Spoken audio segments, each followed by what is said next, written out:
इतिहास नेहमी पुरुषांच्या शौर्याच्या गोष्टी सांगतो, पण एका स्त्रीने आपल्या अश्रूंना तलवार बनवून संपूर्ण साम्राज्याच्या भविष्याची दिशा कशी बदलली. जिजाऊ साहेब केवळ राजमाता नाही, तर एका जहागिरीला स्वराज्य बनवणारी शिल्पकार, एका तुटलेल्या राजघराण्याला सत्ता बहाल करणारी प्रशासक आणि अन्याय करणाऱ्यांना तत्काळ न्याय देणारी न्यायदात्री. आज आपण पाहणार आहोत लेखक मदन पाटील यांच्या जिजाऊ साहेब या अजरामर कादंबरीचा तपशीलवार सारांश. ही कादंबरी जिजाऊंच्या पडद्यामागील नेतृत्वाचे दर्शन घडवते.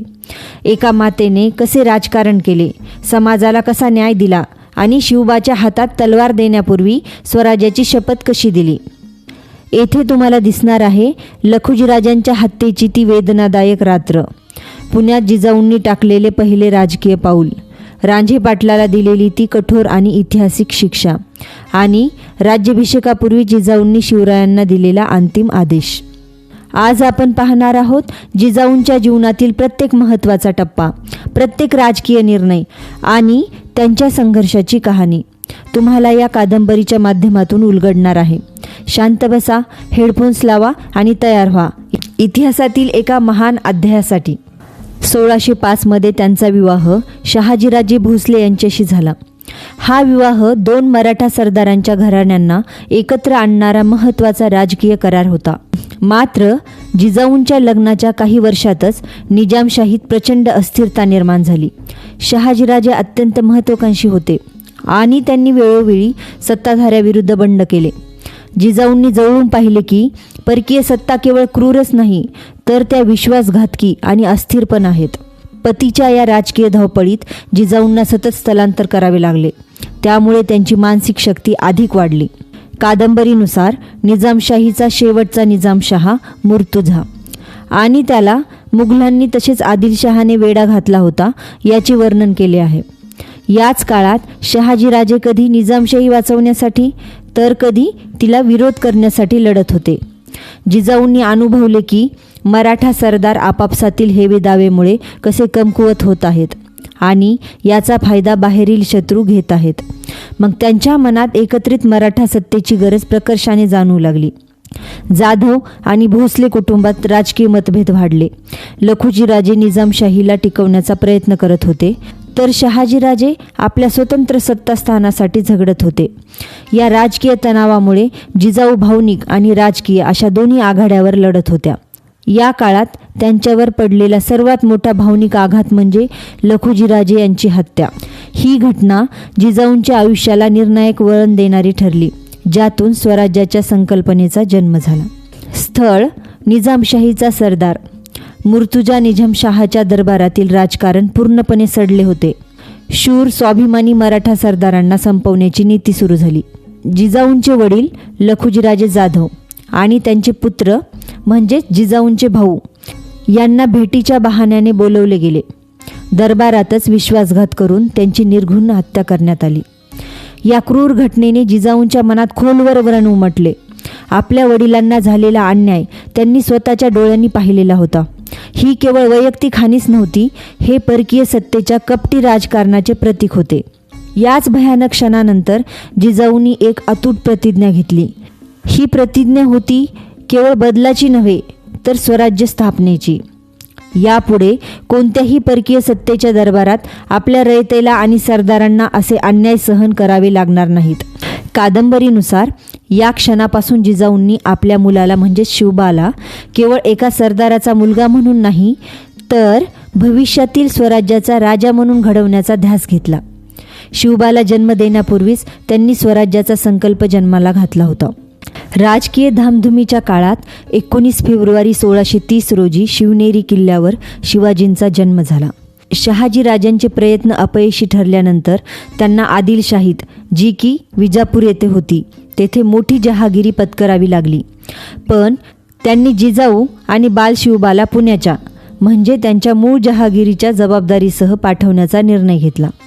हा केवळ वडिलांचा निर्णय नव्हता, तर पत्नीच्या प्रशासकीय आणि राजकीय बुद्धिमत्तेवर असलेला पूर्ण विश्वास होता. कारण पुणे जहागीर त्या काळात खूप अस्थिर आणि धोकादायक होती. जेव्हा जिजाऊ पुणे जहागिरीमध्ये आल्या तेव्हा त्यांना तिथे कोणत्याही प्रकारची सत्ता किंवा सुव्यवस्था मिळाली नाही. शत्रूंनी पुणे शहर पूर्णपणे उद्ध्वस्त केले होते आणि लोक भीतीने गाव सोडून गेले होते. हा एक उजाड निर्जन प्रदेश होता. इथे काम करणे म्हणजे शून्यातून सुरुवात करण्यासारखे होते. जिजाऊंनी हे आवाहन स्वीकारले.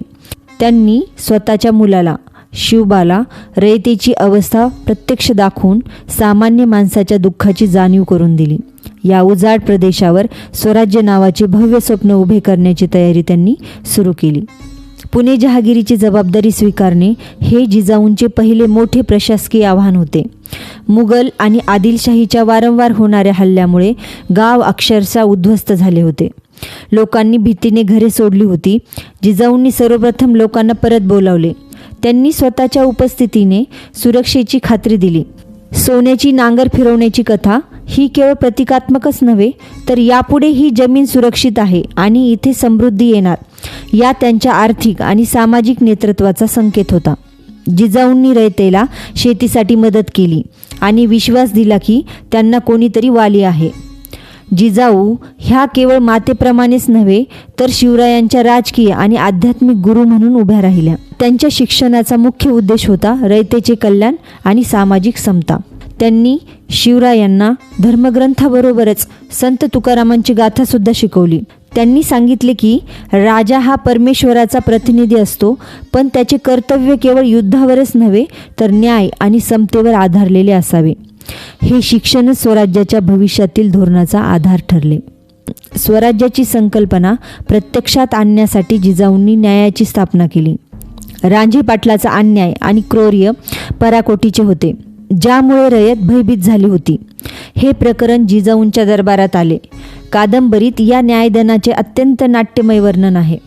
जिजाऊंनी कसलाही राजकीय दबाव न घेता केवळ न्याय आणि स्त्री सन्मान या तत्वाच्या आधारावर कठोर शिक्षा सुनावली. स्वराज्यात कोणत्याही अत्याचाराला माफी नाही, हा संदेश त्यांनी महाराष्ट्राच्या कानाकोपऱ्यात पोहोचवला. रांझे पाटलाच्या प्रकरणानंतर रयतेचा विश्वास वाढला. जिजाऊंनी जहागीरच्या महसूल व्यवस्थेवर आणि जमिनीच्या नोंदीवर लक्ष केंद्रित केले. त्यांनी शिवरायांना दफ्तर आणि प्रशासनाचे महत्त्व समजावले. शिवाजी महाराजांनी पुढे जे उत्कृष्ट महसूल आणि प्रशासकीय धोरण राबवले, त्याचा पाया जिजाऊंनी या 16 वर्षाच्या काळात रचलेला होता. त्या केवळ माता नव्हत्या, तर त्या स्वराज्याच्या पहिल्या मुख्य प्रशासक होत्या. जिजाऊंनी बालपणी दिलेले धडे आता प्रत्यक्ष उतरण्याची वेळ आली होती. शिवाजी महाराजांनी वयाच्या 16व्या वर्षी तोरणा किल्ला जिंकला. कादंबरीनुसार महाराजांचा प्रत्येक महत्त्वाचा निर्णय हा जिजाऊंशी चर्चा करूनच घेतला जात होता. जिजाऊंची भूमिका केवळ आशीर्वाद देण्याची नव्हती, तर त्या राजकीय परिणामांचा अंदाज घेऊन महाराजांना योग्य वेळ आणि योग्य धाडस दर्शवण्याचे मार्गदर्शन करत होत्या. महाराजांना दिलेली राजमुद्रा ही स्वराज्याच्या स्वतंत्र अस्तित्वाची त्यांची संकल्पना होती. अफजल खान वधाचा प्रसंग हा जिजाऊंच्या राजकीय बुद्धिमत्तेचा सर्वात मोठा पुरावा ठरतो. खान भेटीस येणार म्हणजे धोका अटळ आहे, हे जिजाऊंनी ओळखले होते. कादंबरीतील वर्णन असे आहे की या भेटीपूर्वी जिजाऊंनी शिवरायांना केवळ भावनिक धीर दिला नाही, तर त्यांना राजकीय आणि सामरिक तयारी कशी करावी याचे निर्देश दिले. यावेळी धर्म आणि न्याय टिकवण्यासाठी तुला निर्धाराने उभे राहावे लागेल, हा त्यांचा स्पष्ट आदेश होता.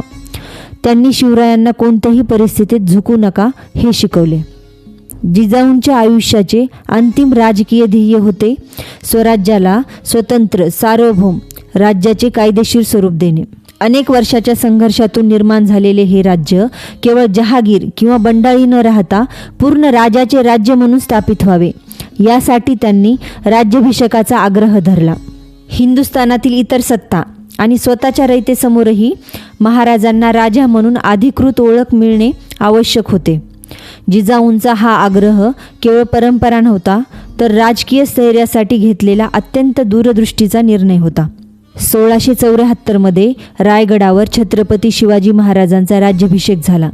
जिजाऊंच्या डोळ्यासमोर त्यांनी पाहिलेले स्वप्न पूर्ण झाले. त्यांनी पाहिलेले ते रयतेचे राज्य आता खऱ्या अर्थाने स्थापित झाले होते. राज्याभिषेकाच्या काही दिवसानंतर जिजाऊंनी पाचाड येथे देह ठेवला. कादंबरीनुसार त्यांचे जीवनकार्य पूर्ण झाले होते. त्यांनी केवळ पुत्र जन्माला घातला नाही, तर एका स्वतंत्र राष्ट्राच्या संकल्पनेला जन्म दिला. 1674 झालेला राज्याभिषेक हा केवळ शिवरायांचा विजय नव्हता, तो जिजाऊंच्या 60 वर्षाच्या राजकीय तपश्चर्येचा कळस होता. ज्या अन्यायाविरुद्ध आणि अराजकाविरुद्ध त्यांनी प्रतिज्ञा घेतली होती, त्यातून आता छत्रपतींचे स्वराज्य उभे राहिले होते. मदन पाटील यांची कादंबरी सांगते की राज्याभिषेक म्हणजे जिजाऊंच्या जीवनाचा शेवटचा अध्याय.